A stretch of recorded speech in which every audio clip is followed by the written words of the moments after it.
잠시만요.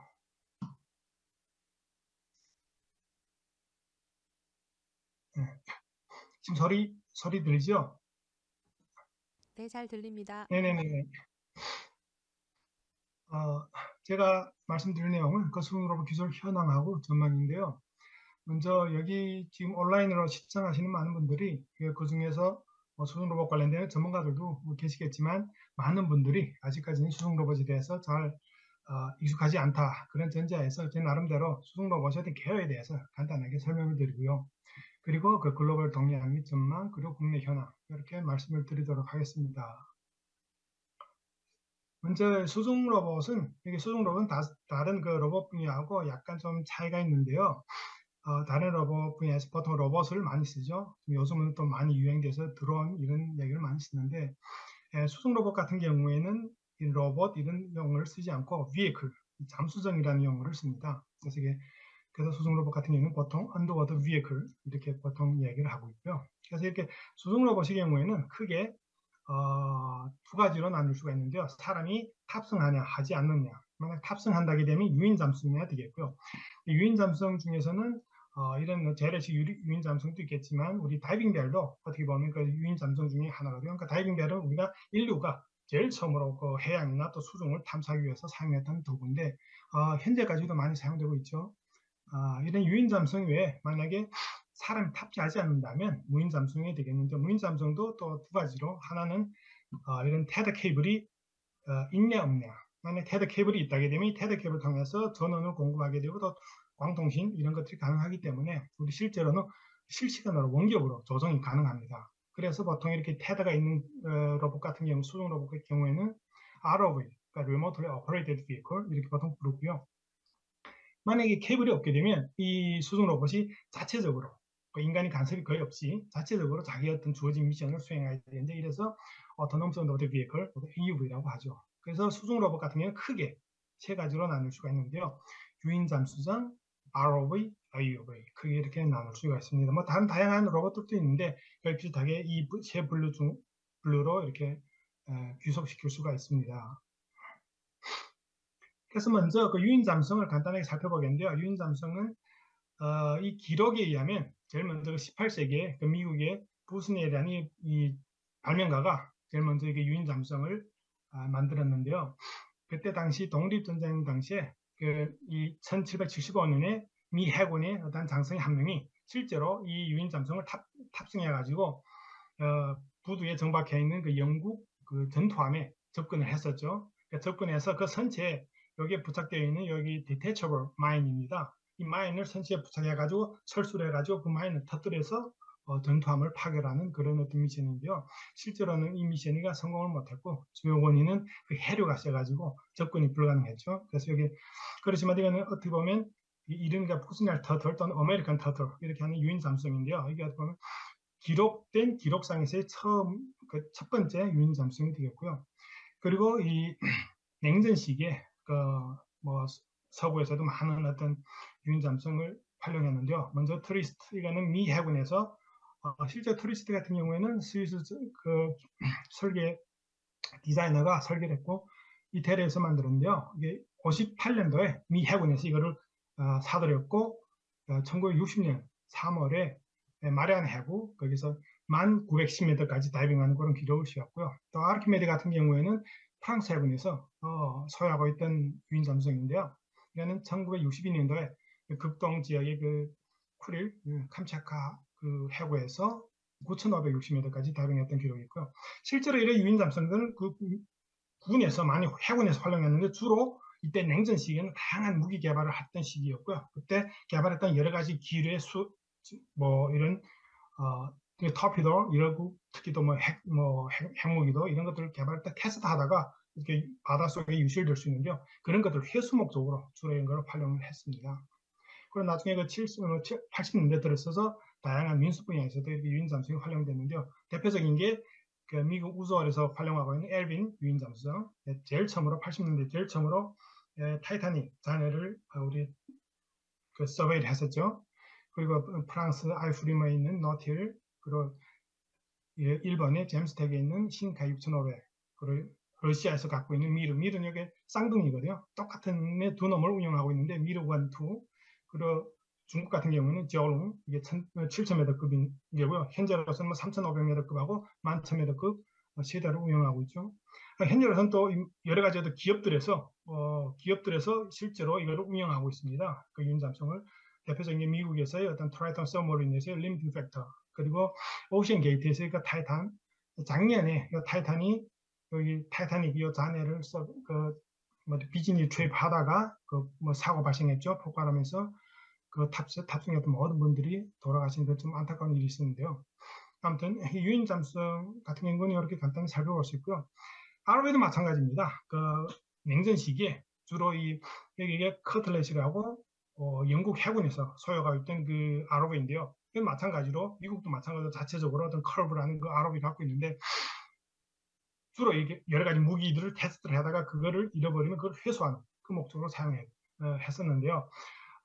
다들 기억하시는지 모르겠지만 그 팔레모레스 사건이라고, 팔레모레스는 그 스페인의 그 지중해 연안의 어떤 작은 타운인데요.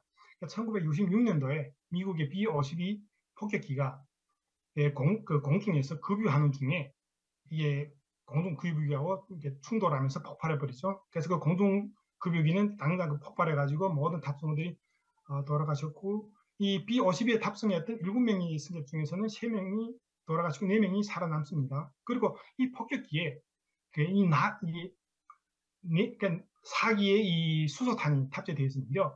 그 중에 3기는 이 육상에 떨어졌는데 1기는 지중해에 떨어졌죠. 그래서 미 해군에서는 이게 안 된다, 이거 반드시 회수를 해야 된다 해가지고 근 3개월 동안, 그때부터 3개월 동안 많은 함정 수중 로봇들을 투입해가지고 조사를 했는데요.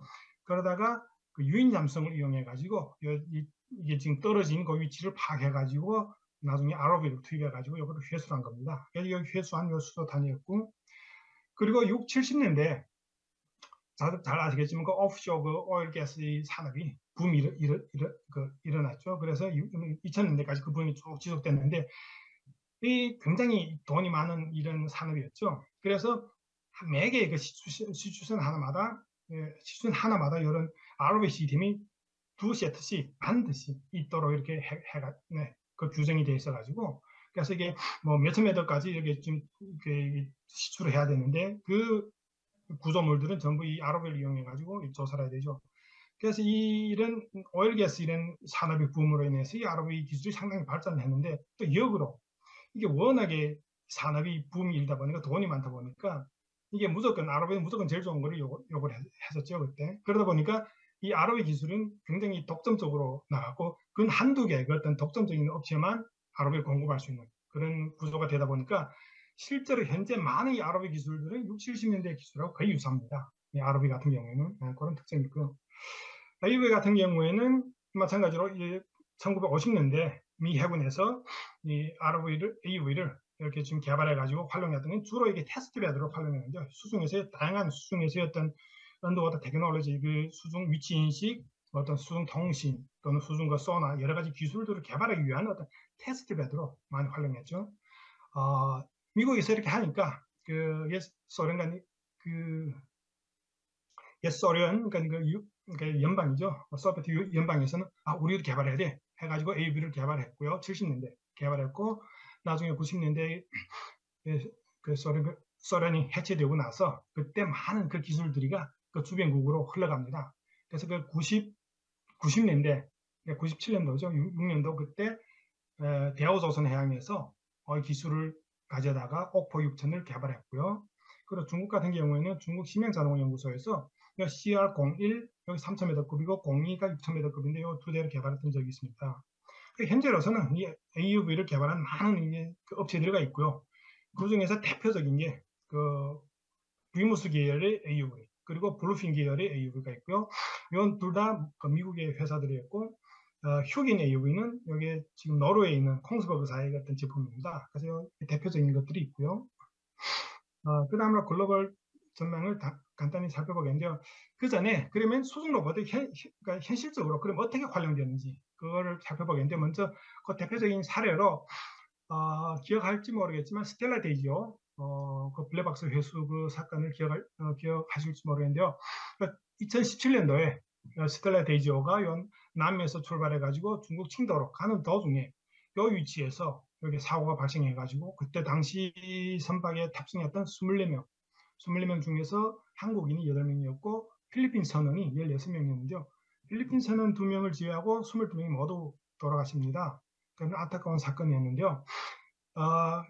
그래서 그 후 2019년도에 한국 정부에서 유족이 요청으로 이 블랙박스를 회수하기로 했죠. 그래서 미국에 있는 오션 인피니티사에 의뢰하게 됩니다.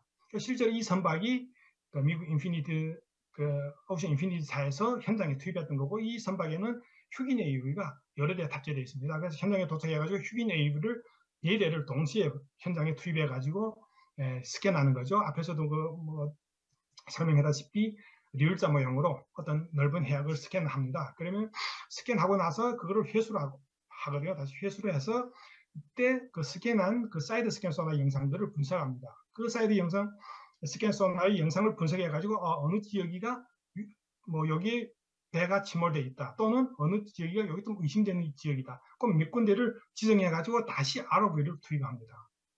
그래 투입해가지고 실제로 그 당시에는 이틀 만에 이 위치를 파악해가지고 ROV를 투입해서 요 블랙박스를 회수하는 그런 사건이었고요. 이거는 그 프랑스의 ECA에서 제작하는 어떤 동영상인데요. 잠깐 보시게 되면 주로 군에서 사용하는 건데, 주로 이 길에 군에서 이 수중 로봇을 제일 많이 활용하는 것은 정찰 임무하고 기뢰 제거입니다. 지금 기뢰 제거를 하는 건데 또 마찬가지입니다. 요 오른쪽에 그림을 보시게 되면 먼저 현장에 도착해가지고 만약에 수심이 깊으면 AUV를 투입해서 조사를 하고, 만약에 수심이 얕으면 이 USV에서 직접 스캔 소나로 스캔할 수도 있고요.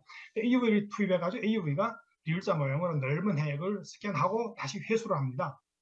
이렇게 회수를 하고 이 스캔한 그 이미지 소나를 분석해가지고 몇 개 지역을 지정을 하죠. 그 다음에 ROV에 투입하는데, ROV를 투입해가지고 기뢰를 제거를 하게 되는 그런 어떤 전체적인 투 시스템 미션, 앞에 거하고 민수부하고 거의 비슷합니다. AUV를 투입해가지고 조사를 하고 거기에서 얻는 소나 영상을 이미지를 분석해가지고 특정 지역을 지정하고 거기에 ROV를 투입해가지고 정밀 조사 또는 어떤 그 ROV에는 앞에 그 매니플레이터가 달려있기 때문에 어떤 정밀한 작업도 가능합니다. 그래서 그렇게 작업하는 그런 프로세스로 주로 활용되고 있다고 보시면 되겠습니다.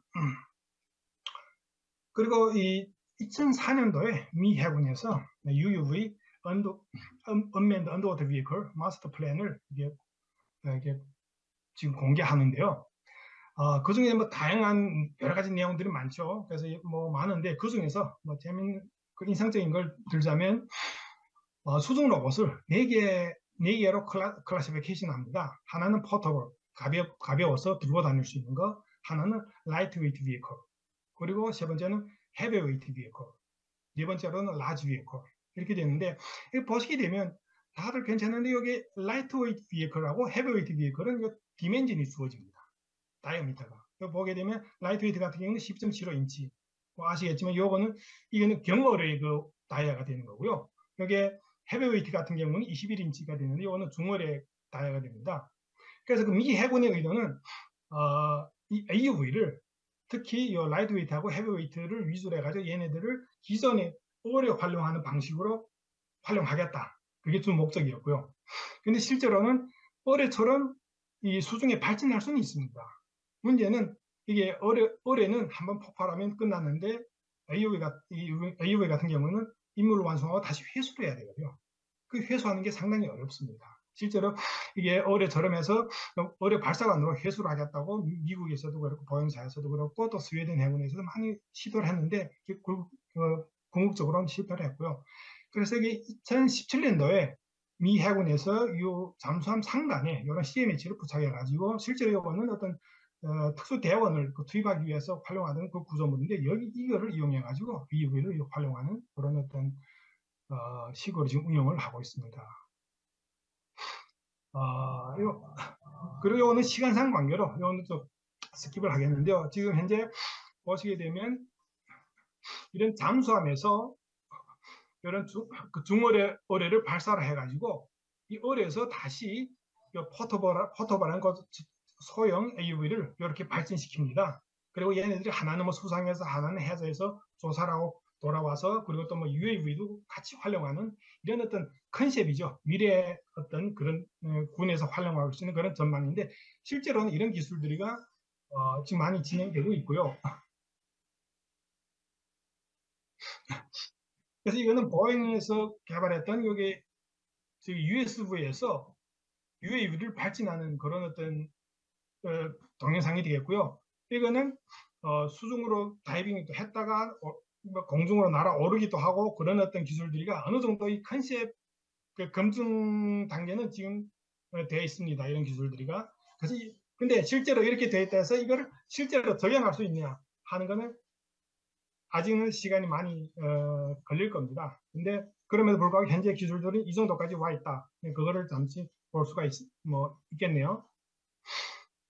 그리고 시간상 관계로는 여기 지금 휴기내 유비를 이용해 가지고 그때 그 지금 파이프라인을 오토 트래킹 하는 건데 여기 2013년도에 실제로 37km 되는 그런 파이프라인을 왕복을 해서 오토 트래킹했던 그 기록이 있습니다.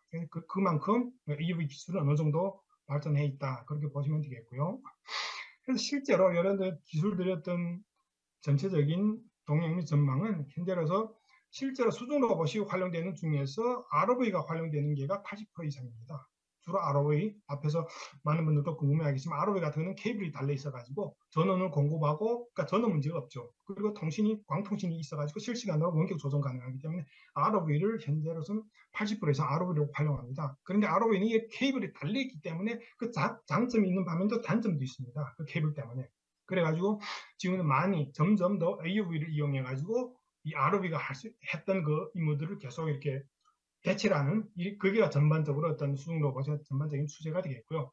그러기 위해서 수중 정밀 위치인지 이게 당연히 제일 어려운 기술이 되겠고 또 하나는 수중 통신 기술. 그러니까 수중에서는 우리가 공중과 다르게 여러 가지 어떤 그러니까 전파가 매질이 틀리기 때문에 그래서 이렇게 높은 대역의 수중 통신이 불가능합니다. 그러니까 우리가 필요한 정보를 주고받는데 실시간으로 주고받는데 그게 제한적이죠. 그러다 보니까 어쩔 수 없이 AUV의 어떤 오토노미 기술이 AUV가 본인이 알아서 이렇게 해야 될 수밖에 없는 그런 어떤 상황이 되겠고요. 그래서 이거 AI 기반의 어떤 오토노미 기술이 주로 여기에 포커스를 많이 맞춰서 가지고 이게 진행되는 그런 추세라고 보시면 되겠고요. 국내 현황은 잠깐 설명드리고 현재 여러 가지 이런 과제들이 진행되고 있고요. 진행됐고 또 진행이 되고 있고요. 그래서 이런 유인 잠수도 현재 지금 해수부의 지원으로 개발되고 있고요. 해경의 군지배유도 여기 이 과제가 내년도까지 진행되는 과제들인데 여러 대 AUV를 활용해 가지고 동시에 어떤 침몰 선박이나 어떤 이런 침몰자를 수색하는 그런 어떤 과제가 되겠고요. 그럼 현재 기술은 국내 기술은 어느 정도냐? 이거는 저희가 그 2012년에 시작해가지고 2018년도에 데모했던 영상인데요. 간단하게 보시게 되면 이런 부두에 이런 구조물을 설치하고 이 구조물에 비전 마크를 총 24개를 장착을 했고요. 그래서 ROV, 이건 AUV죠. AUV를 투입해가지고 구조물에 접근해가지고 밑에 있는 요거는 분리불성의 영상입니다. 보시면 쭉 접근해가지고 가서 이게 사전에 어떤 몇 번몇 번이 그 순서대로 비전 마커들을 인식하고 돌아와 이런 커맨드를 주게 되면 얘가 가서 그 순서대로 하나하나씩 인식하고 돌아옵니다. 그거를 데모했던 영상인데요. 시간상 관계로 이것도 스킵하겠습니다. 그래서 수중에서는 여기 어느 정도 되면 비전 마크도 이용이 가능한데 돌아다닐 때면 주로 소나를 이용해야 됩니다. 왜냐하면 가시거리가 몇 미터, 2, 3m밖에 안 되기 때문에 그 2, 3m도 굉장히 좋은 환경이죠. 그런 게가 현재 기술입니다. 그래서 끝으로 간단하게 국내 기술 전망에 대해서 말했는데 저 같은 경우는 지난 20몇 년 동안 이 수준으로 분야만 포커스 맞춰가지고 연구 개발 진행했고요. 그래서 현재 그런 의미에서 연구 개발자 입장에서 간단히 말씀을 드리자면 기존의 국내에서 연구 개발 패러다임은 주로 어떤 과제 하나가 만들어지면 이 플랫폼을 열심히 개발합니다.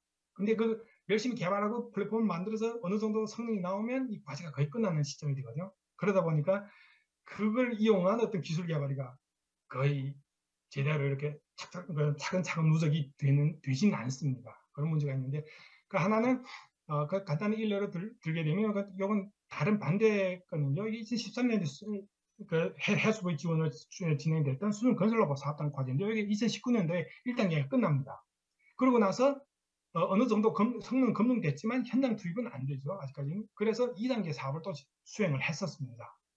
그래서 2단계 사업을 수행해가지고 또 4년 동안 그래서 기술 고도화 그리고 현장에 계속 투입하면서 트랙 레코드를 쌓고 그래가지고 진행하는데 요 두 번째 핵심 과제가 제가 요 총괄 책임자를 했었는데 이게 실제로 2020년도에 베트남 현장에도 투입됐고 국내 여러 가지 현장에도 투입됐었습니다. 그래서 기술 이전을 그때 했었고 또 올해도 기술 이전을 지금 추진하고 있는 그런 상황이고요. 그러니까 이렇게 여러 가지 전체적인 연구 개발 이런 패러다임도 살짝 좀 바뀔 필요가 있다. 그런 말씀을 드리면서 이 내용은 마치도록 하겠습니다. 네, 감사합니다.